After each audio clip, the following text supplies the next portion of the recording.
Welcome back to Lotus Yoga and Counseling. We are going to work on some mindfulness today. I am only going to focus on making this butterfly wall hanging from Daphne's diary. I already cut out the butterflies. I have a stick, I have twine, and I have a hot glue gun. Let's see what we can accomplish. Here's the stick that I'm going to use for this project. I got it from my parents' property.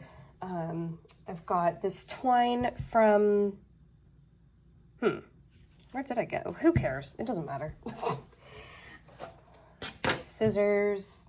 And then there are 16 of these butterflies, and they have the same design on the back. So if for some reason it gets flipped over, you'll be able to see the same design on the back. I don't know how long I want this to be. I actually don't even know exactly where I'm going to put it. Wherever it goes, it's got to be somewhere that my cat can't play with it. So I'm thinking from the picture in the diary, it looks like it's not that long. That's maybe only, yes, meow, kitty cat. That's maybe like a foot. It's not very big. Let's take maybe, let's see, 1, 2, 3, 4. Yeah, this won't be very long at all. I think I'm gonna take this much. I'm just gonna eyeball it. And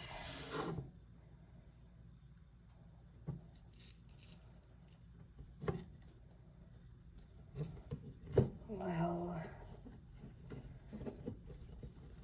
go like this.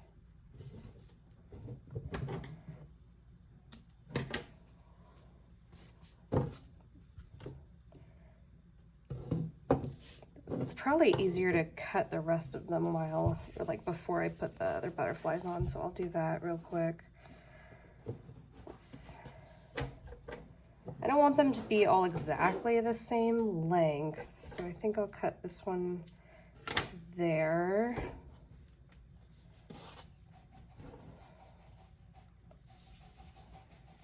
Make this one a little longer, and make this one a little shorter. Okay, so that's that. I think I'll do one of these at a time. I'm starting to get little pieces of dirt. Okay. I don't want to go too heavy on, why is this not coming out? Too heavy on the hot glue.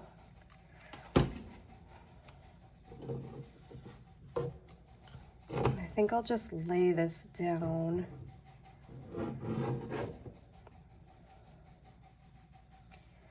And put another glob on top. So hopefully that keeps that all in place. And actually, you know what? I'm gonna go get a popsicle stick and really press it down because I don't want to do it with my fingers. All right.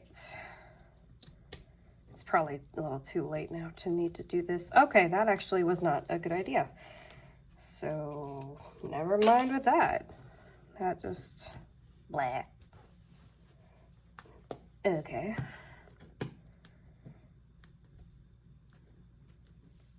If it's a wall hanging, I can't imagine that it's ever going to be like, I'm ever gonna like see the backside. So maybe I kind of need to stop being so precious about it.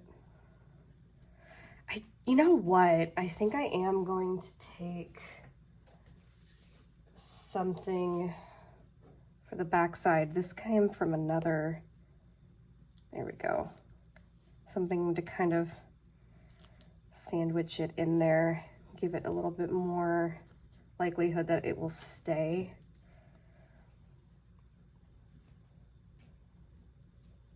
It's, when crafting, it's kind of an interesting idea. It's like, are you making something that you expect you're going to have for a long time? Is it something that, like, you make and when you're done, you're like, all right, moving on?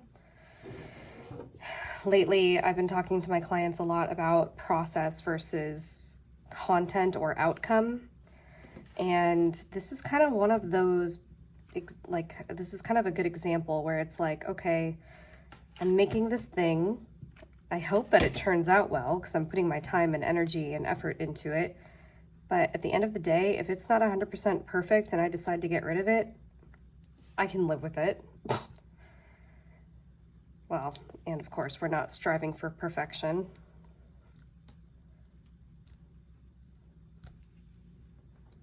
Especially because this isn't gonna look perfect. I'm using hot glue. Okay, so there are 2 of them. I want to mix up the colors a little bit, so I'll do green next.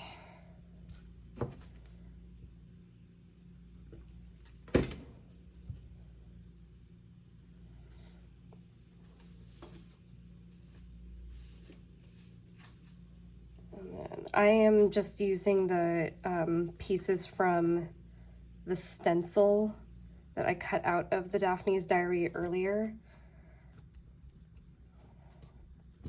I have all these little pieces left over that I didn't really know what I was gonna do with, so this actually works out really well. Gives it a purpose.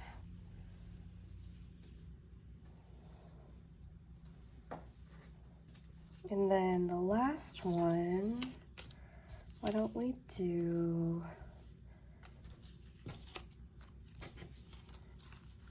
that was kind of the only green one though. Why don't we do this one? Butterflies are kind of on my mind at the moment. We went to the Pacific Science Center in Seattle, my husband and I, over the weekend. He had never been there before and I'd been there a bunch of times, so I was really excited to share that with him. And he went, they have a butterfly house there, and you just walk around, and if the butterflies land on you, then you just kind of let them hang out. And if you don't want them on you, you shake them off really gently. And I was like, I bet they'll land on my husband. And sure enough, one of them did. I was so excited. I've never had one land on me before, but at the same time, I think that's kind of a good thing because I think I'd freak out. I don't know why. I'm not scared of butterflies. But it landed on the back of his neck, oddly enough. And I got some really cute pictures of him with the butterflies. It was like one of those owl butterflies with the really bright blue wings. Oh, it was so cool. I was so happy he had that experience. I might have cut that too much. No, that's okay. Yeah, really, really excited that that happened the first time he went there too. It's one of those experiences, you know, going to like a science center or any kind of museum or any place from your childhood. Nostalgia is extremely powerful. So I had been to the Pacific Science Center, I don't even know how many times, so many times. And going there as an adult is just as enjoyable. It's even more enjoyable when you go with kids because then you get to share that excitement with them. And I remember a few times when I was working as a YMCA camp counselor, we went there for like a summer field trip, and their excitement is infectious. And I mean, it's just so cool to kind of go full circle and show them things that were exciting to you back in the day when you were their age. Oh no, this one is too short. It'll have 3. Oh well, this is a big one.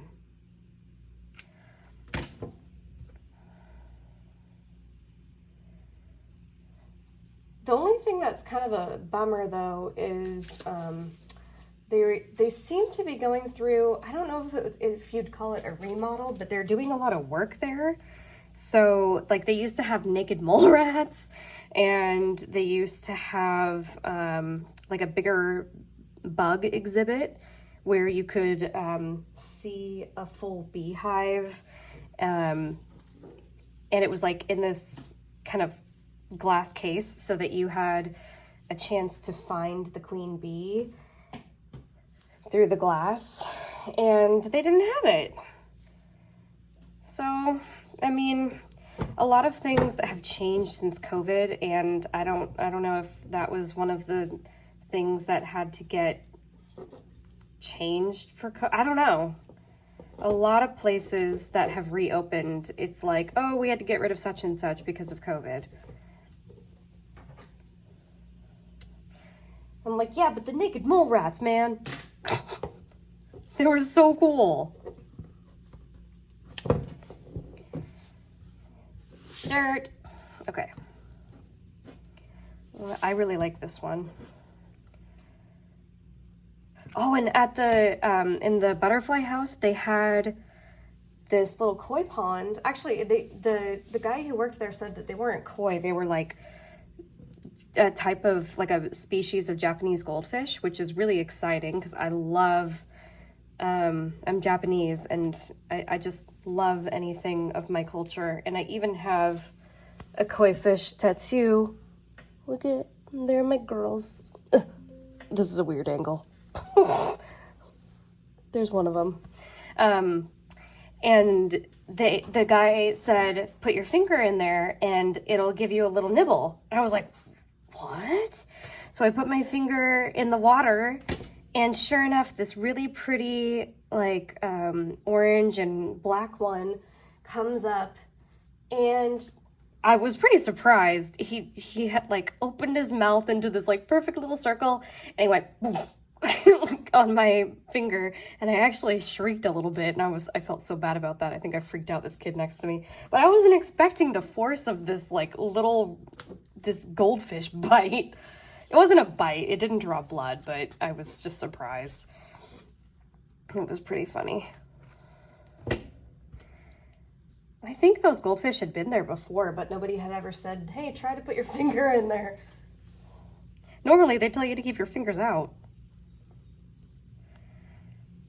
So that was cool.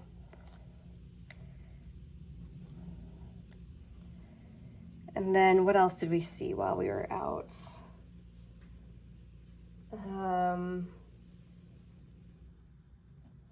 You know, we went and saw this, we went to the IMAX theater that's at the Science Center, and we saw this anniversary special about the Hubble telescope, because I think it's like its 50th anniversary or something like that. And it was narrated by Leonardo DiCaprio, and it was really interesting. It was talking about how they put the telescope out there, but it needed repair, and there was this crazy set of missions to put astronauts up in space to repair this telescope, and it was really a difficult thing to do, because if they like took something out the wrong way, it would completely destroy it. Like if they removed a screw in the wrong way, it would destroy the telescope, and it would be like millions and millions of dollars and decades of work just down the drain. And I was just thinking about, like, oh my God, the pressure of that. Not to mention the fact that you're outside in space, and they were explaining that the space gloves are so fragile, actually, that if they were to get nicked or broken in some way, that you would be dead within seconds, basically, because that, you know, not only are you leaking oxygen out, but you're susceptible to the elements at that point, and they're the most fragile part of a spacesuit, which seems kind of crazy. So they're repairing these really tiny screws on this giant multi-million-dollar telescope, basically with oven mitts on, but the oven mitts, you know, of their space gloves are really fragile. It's like, you mess this up, you die. And the whole mission is scrubbed. Just nuts. This is actually turning out really well. Even if it does flip over and you see the backside's still pretty. I'm glad that I found that way to do it.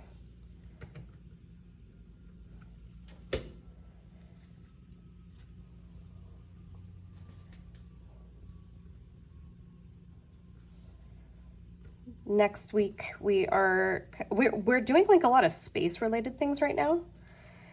We went to an observatory in a state park in southern Washington last weekend. We just went overnight and it was so cool. I don't remember if I talked about that before on this channel yet, but we got to see the moon through this telescope, and it was such an intense telescope that we could see the texture of the moon.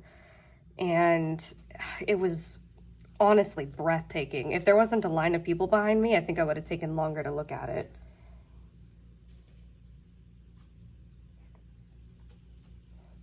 And then this weekend, we're going to Benaroya Hall, where they're doing this National Geographic show about the cosmos. So that's exciting. And so is this. This is also exciting. Oh wait, I missed one. Oh shoot. Okay, hold on. I just unplugged my hot glue gun, but I think there's enough. Okay, there's enough room on this one. Let me do that real quick.